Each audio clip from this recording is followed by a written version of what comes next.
Sebenarnya orang sini itu takut kalau nyeritain ini mbak. Soalnya lagi nih, habis diceritain biasanya pasti ada kejadian. Itu sebabnya kita para warga nggak pernah ada yang mau beli maupun lewat jalan situ. Karena dia bukan manusia mbak Meli.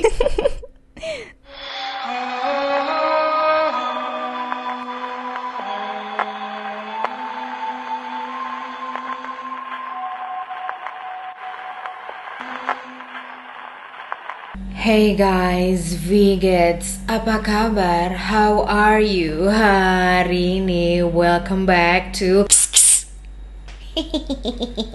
Kisah Serem Kastil Sasha. Ini adalah segmen di mana gue akan menceritakan kembali kisah horor pribadi dari my YouTube Familia, which is yo. Di cerita kali ini ada plot twistnya kayak TV series Karma. Yo, Mami. Thank you to Mami. Mami. 10 out of 10 plot twistnya, it's a good one y'all. They be cooking in the studio. Now stop playing. Pokoknya gini, di cerita yang pertama itu banyak deh kejadiannya. Yang mengganggu itu nggak cuma satu tapi 2, 3, 4. Udah kayak geng mau ngelabrak adik kelas. Nggak salah juga sih. Here's the story.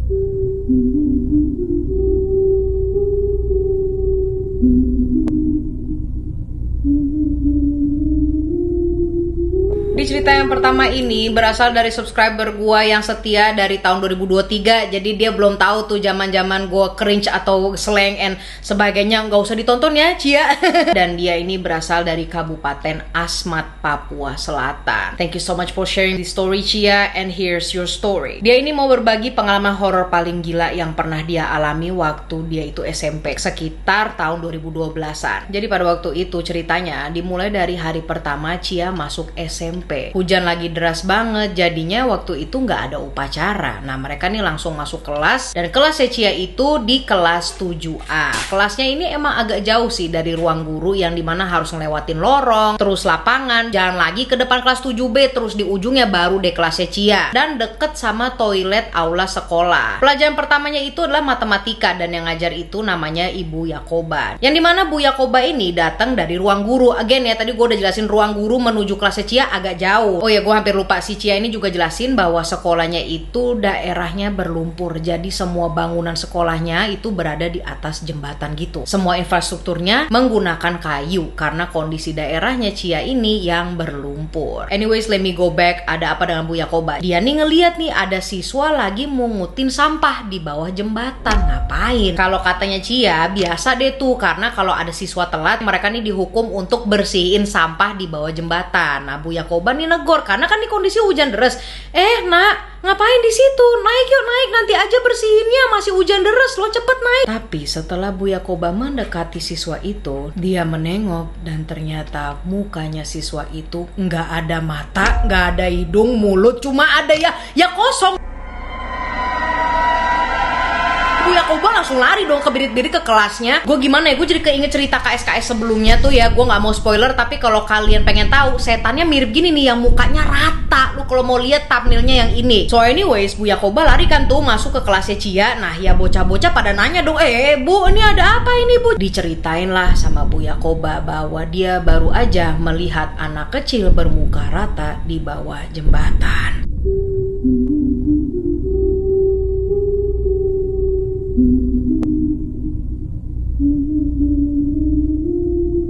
Setelah kejadian itu, pelajaran tetap berlanjut. Berlanjut Cia, gue mah kalau udah kayak begitu hari pertama sekolah lagi, Bu mohon maaf Bu, ini mendingan pulang aja deh, ini ada yang gak bener. Jadi ya mereka tetap lanjut tuh belajar bahasa Indonesia, aman-aman aja sih. Nah pas istirahat kedua gak ada apa-apa juga. Tapi pas lagi pelajaran biologi, lagi bahas tentang kerangka ilmiah lah ya, tiba-tiba temennya Cia ini yang namanya Desi, ya memang anaknya ini sering sakit-sakitan gitu, tiba-tiba malah ketawa. Bukan ketawa biasa, tapi bener-bener kenceng banget, sampai satu kelas ini ngeri. Kok serem sih ketawanya. Ketika si Desi ini lagi masih ketawa kenceng, tiba-tiba Desi dan kursinya ini melayang ke atas plafon. Pak guru pun langsung refleks, panik dan mau kabur. Lah bagaimana gurunya mau ninggalin anak-anaknya? Beneran mau dia duluan yang cabut ke pintu. Tapi sialnya si Pak guru ini kekunci, nggak bisa kabur. Everybody and their mama di kelas 7A itu terjebak. Ada yang berusaha buka pintu, ngejeger-jegerin gitu kan, tetep gak kebuka itu pintu. Dan ada beberapa anak yang nolongin Desi. Ini si bapak gurunya malah gak nolongin sama sekali. Akhirnya mereka ini terjebak lah dari jam 1 siang sampai jam 3 sore. Itu lama banget sih. Bukannya di kelas ada jendela ya? Gue mah kalau di situ ada jendela udah gue jederin tuh jendela pakai kursi. Long story short, untungnya ada Pak Daniel. Pak Daniel ini adalah seorang penjaga perpustakaan yang emang kerjanya itu setelah sekolah usai dia nguci-kuciin pintu kelas. Dan Pak Daniel ini ngeh, loh kok ini kelas 7A ngapain ya itu ada anak-anak? Mereka belum pulang. Pas mau didobrak pintunya udah kebuka sendiri. Jadi pada jatuh kan tuh. Dan Desi pun jatuh dari atas dan pingsan. Semuanya langsung lari keluar kelas. Gak ada yang peduli lagi apa yang terjadi di dalam kelas itu. Besok ke sekolah itu masih heboh. Apalagi dengan Desi yang tiba-tiba bisa melayang ke atas. But regardless, the school be schooling. Tetap ada kelas, guru tetap masuk. Pelajaran pertama aman. Terus pelajaran kedua, gurunya ini nggak masuk. Kelas kosong dong. Tiba-tiba Desi kerasukan lagi. Tapi kali ini si Desi nggak melayang, melainkan marah-marah, teriak-teriak, "Kembalikan rumah kami! Kembalikan rumah kami!" Cuma itu yang dia bilang. Tapi yang paling ngerinya adalah suaranya Desi itu kayak ada banyak. Ada 2 atau 3 orang dan dia menyebut kami. Berarti kan banyak itu yang di dalam badannya si Desi. Setelah dia teriak-teriak kayak gitu, dia pingsan lah. Lalu kata Cia, kejadian kerasukan ini terus berlanjut selama sebulan. Setiap hari si Desi ini ngeluarin kata-kata "kembalikan rumah kami, kembalikan rumah kami" dengan berbagai suara yang berbarengan. Pernah juga dia ngomong pakai bahasa Belanda. Ya anak-anak pada nggak ngerti kan dia ngomong apa lagi sih nih. Sampai-sampai seluruh guru di sekolahannya Cia ini udah capek dan kayak bodo amat lah.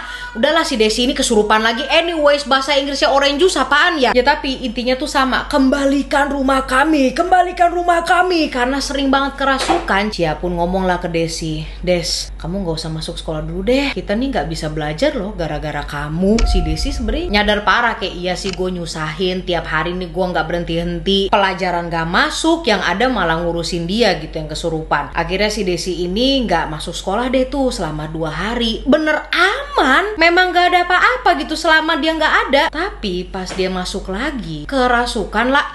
Duh Des, guru-guru nih nyuruh teman-temannya buat ngurusin Desi. Yes, karena gurunya si Cia ini juga bilang, "Dah lah kalian aja yang ngurus." Ya gimana ya, kesian juga sama Desi. Tapi secara bersamaan kalau gue jadi guru, "I'm not Lorraine Warren, what you mean? Gue gak ngerti cara exorcist. This is not conjuring." Cia dan teman-temannya bawa Desi lah ke perpustakaan. Nah pada saat itu dia kesurupannya tuh hebat. Kata Cia rambutnya Desi itu panjang banget. Terus tiba-tiba jadi megar kayak singa. Bener-bener kebuka semua itu rambutnya. Dan kulitnya itu putih, tambah putih, dan matanya berubah menjadi hitam. Lalu tiba-tiba Desi ngomong, "Aku udah sadar, tolong lepasin aku udah sadar." Tapi pas dilepas, dia malah melayang lagi. Aduh, temen-temen cowoknya kan coba nahan tuh, termasuk si Hendra. Nah Hendra ini siapa tadi gue belum mention ya. Hendra itu pacarnya Desi. Tapi Desi ini berat banget, kayak gak mau turun, kekuatannya besar. Mereka pun berdoa kan akhirnya. Setelah doa bareng-bareng, Desi jatuh lah, pingsan dia. Di hari kemudian ada pelajaran olahraga, yang dimana anak cowok itu pada ganti baju di kamar mandi, dan anak cewek ini pada ganti baju di kelas. Nah terus para anak cewek ini kan masih di kelas. Si Desi tiba-tiba, Desi lagi keluar, dia lari keluar. Cia dan teman-temannya ngejar dong. Ya elah ini. Ternyata ketika dia keluar ada yang bilang, "Desi itu tadi lari ke lorong." Enggak, tadi dia lari ke toilet. Enggak, dia lari ke depan. Dia kage bunshin no jutsu. Nah terus karena Cia dan teman-temannya ini harus ngelewatin lorong untuk mengejar Cia, kok bisa-bisanya Cia sama temannya yang namanya Tania nih, mereka berdua terkunci di dalam lorong. Jadi lorongnya itu kayak ada pintu di depan dan di belakang. Mereka udah usaha buka pintu, gagal. Tania ini temennya Cia saking stresnya kalian nendang pintu itu, duar, gak mau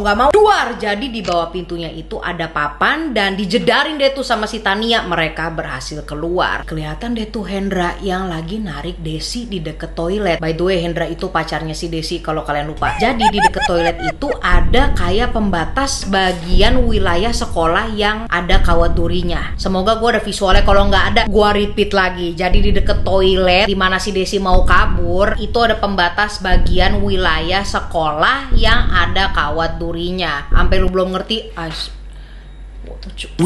you guessed it right, Hendra sampai kena kawat durinya, berdarah ngucur kemana-mana. Desi loncatlah ke arah bangunan sekolah yang lagi dibangun. Jadi ini ada bangunan lagi yang berbeda. Nah, bangunan yang lagi gue bahas ini lagi dalam pengerjaan pada saat itu. Nah, itu gedung atau bangunan bertingkat. Naik deh tuh si Desi, udah di atas teriaklah tuh anak, Kembalikan rumah kami atau anak ini kami ambil. Baru deh mereka enggak. Ternyata rumah yang dimaksud oleh mereka adalah pohon besar di depan sekolah.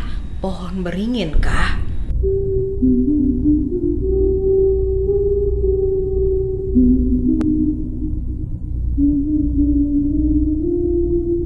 Bukan pohon beringin, melainkan pohon depan sekolah yang padahal nggak tinggi, rendah aja sih, cuma batang pohonnya ini aja yang besar. Jadi dulu ini mereka sering ngerawat lah pohon itu. Kayak daun-daun keringnya itu sering disapu, diangkatin, ya dirawat lah sama para kakak-kakak kelasnya Cia. Tapi pihak sekolah ini malah nebang pohon itu untuk membangun gedung baru yang tadi tuh yang bertingkat, dimana si Desi naik ke atas. Gue balik lagi ke situasinya Desi. Desi loncat dari atas gedung itu. Semua siswa kaget dan mengira Desi itu udah tewas. Ternyata nggak apa-apa, Desi cuma pingsan. Ngeri juga sih masalahnya sampai loncat gitu loh. Mereka bawalah Desi ke ruang guru. Desi teriak-teriak, masih nggak stop itu kesurupannya, sampai-sampai dia ini mau gigit lidahnya sendiri. Nah terus ada Ibu Yakoba nih, tolong!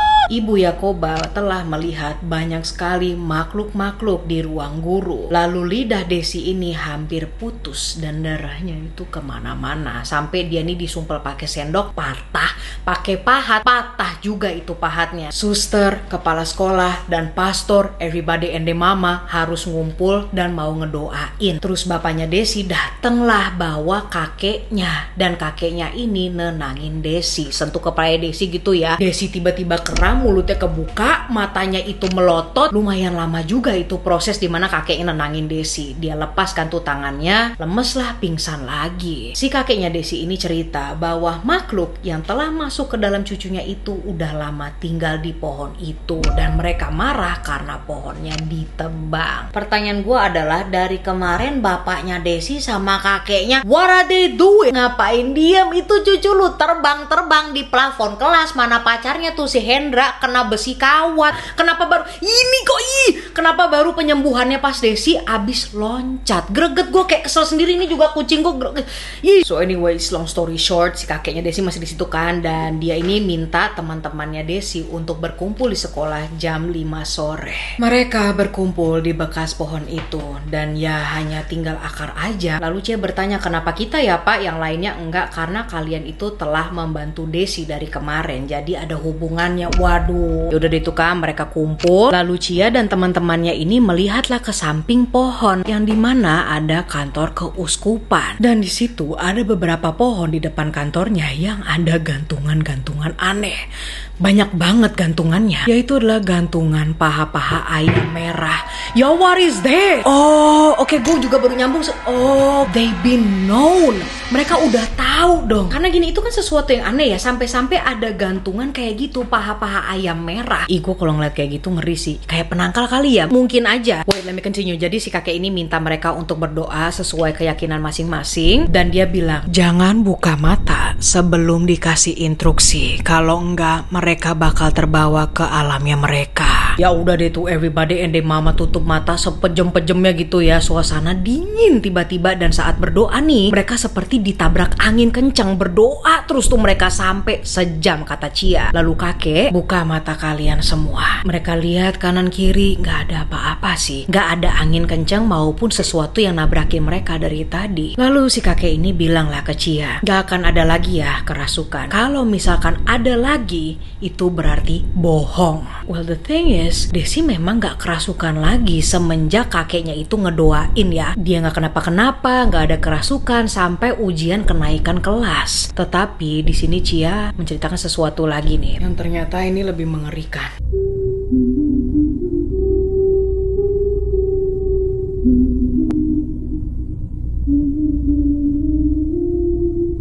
Teman-temannya Chia telah meninggal dengan cara yang enggak wajar. Pertama, ada Geisler yang meninggal tragis. Dia ini terbakar api pas lagi tidur di rumah temannya mereka tuh yang namanya Tania. Yang padahal Geisler, Tania, dan Chia baru aja mau naik kelas 2 SMP. Lalu ada lagi yang kedua namanya Evie, temannya Chia yang baru aja mau naik ke kelas 3. Dia meninggal karena pembuluh darahnya itu pecah dan keluar dari mata, mulut, bahkan keluar dari pori-pori wajahnya tanpa sebab. Dan pas mau ujian nasional, yang ketiga adalah Willem, temannya Chia yang gantung diri. Neneknya Willem ini bercerita beberapa hari sebelum cucunya ini melakukan itu, Willem bilang kalau dia ini lagi diincar dan banyak banget orang yang datang mau membunuh dia. Lalu akhirnya Willem mencari ajalnya. Chia sampai sekarang gak tahu apakah ketiga teman-temannya itu ada hubungannya dengan Desi ataupun kejadian pohon di sekolahnya itu. Tapi yang jelas ketiga temannya ini semuanya meninggal pas mau naik kelas. Gak kebayangkan rasanya gimana ngalamin semua itu, apalagi Chia yang telah kehilangan 3 teman kelasnya.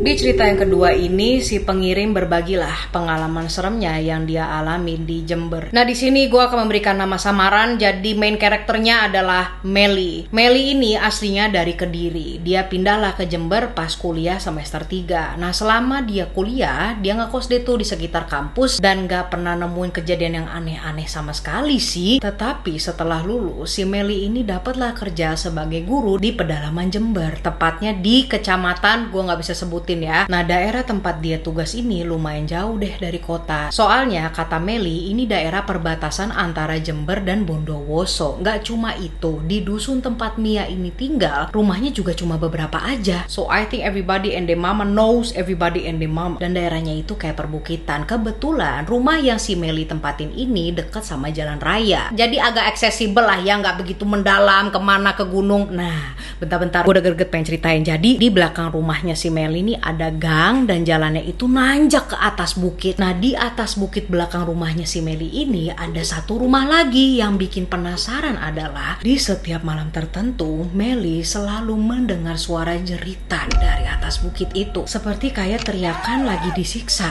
Akhirnya Melly ini memutuskanlah buat cari tahu what the hell is going on in this dusun. Karena penasaran, Melly akhirnya nanya-nanya lah ke tetangga. Kebetulan waktu itu tetangganya lagi ngumpul lah, biasa ibu-ibu suka ngerumpi ya kan. Permisi bu, permisi, mau tanya nih bu, siapa ya bu yang kira-kira tinggal di atas bukit tuh? Soalnya saya ini sering denger loh suara yang teriak-teriak gitu, takut ada apa-apa gitu loh bu. Nah, tetangganya Melly ini langsung bilang, oh mbak, sebaiknya mbak Melly nggak usah kesana lah, nggak usah dicari tahu. Soalnya kan mbak Melly orang baru di sini, banyak yang mbak Melly belum tahu. Saya aja takut. Lah, kenapa ngomongnya begitu kan ya? Ekspresinya langsung kaget dong Melly. What do you mean saya aja takut? Makin penasaran lah Melly, dia tanya lagi, emangnya ada apa ya bu? Kok ibu bilangnya gitu? Saya jangan jadi takut. Jujur saya takutnya ada KDRT gitu bu. Nah, tetangganya Melly saling tatap-tatapan. Lumayan lama tuh lah dikacangin ini si Melly. Terus keluarlah omongan, sebenarnya orang sini itu takut kalau nyeritain ini mbak. Soalnya lagi nih, habis diceritain biasanya pasti ada kejadian. Cerita ini hanya orang asli dari daerah sini aja yang tahu. Kita dilarang nyebarin informasi ini karena takut orang-orang pada nggak berani datang ke sini lagi. Tapi ya Mbak Melly udah jadi warga sini, ya Mbak Melly harus tahu sih. Mana Mbak Melly di sini juga guru dan lumayan deket juga kan sama Bu Kades. Ya semoga nggak ada apa-apa ya habis saya cerita ini. Ada rahasia apa di dusun itu?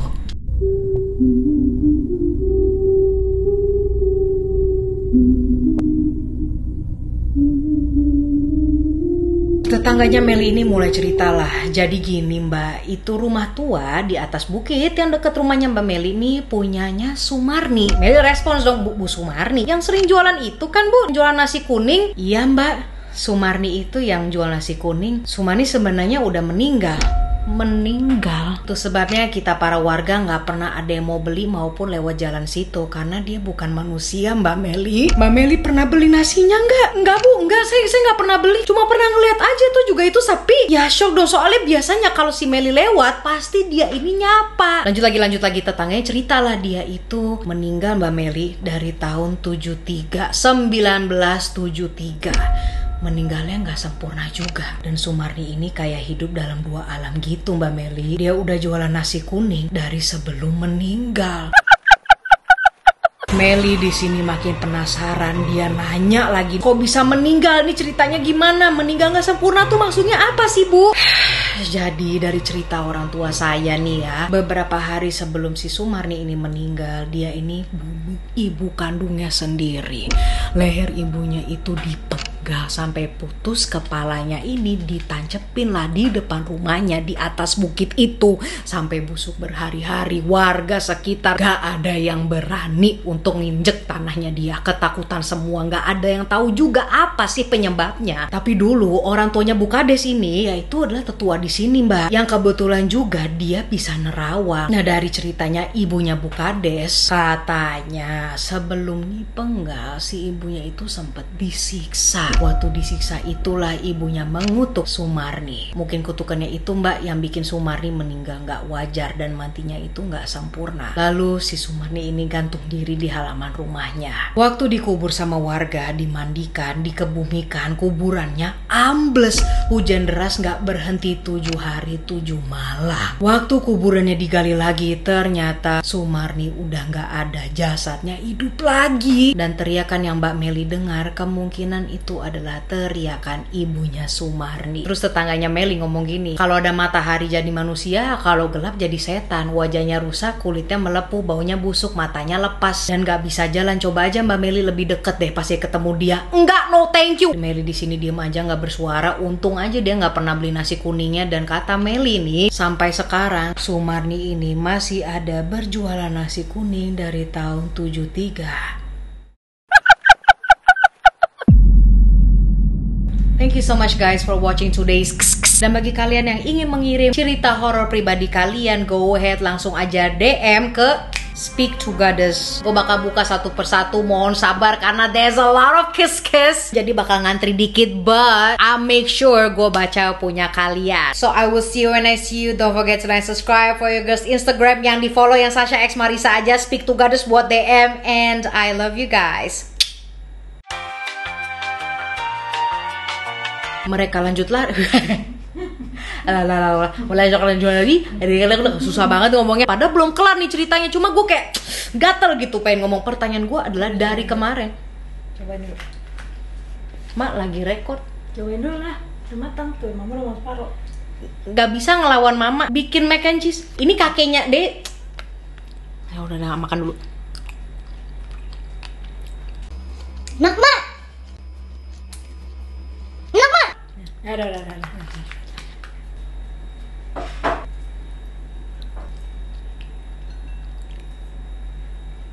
Bisa-bisanya loh, udahlah diganggu lagi ngontek. Kerasukan, Cian nih bilang ke Desi, Des, kucing gua ya kawin lah.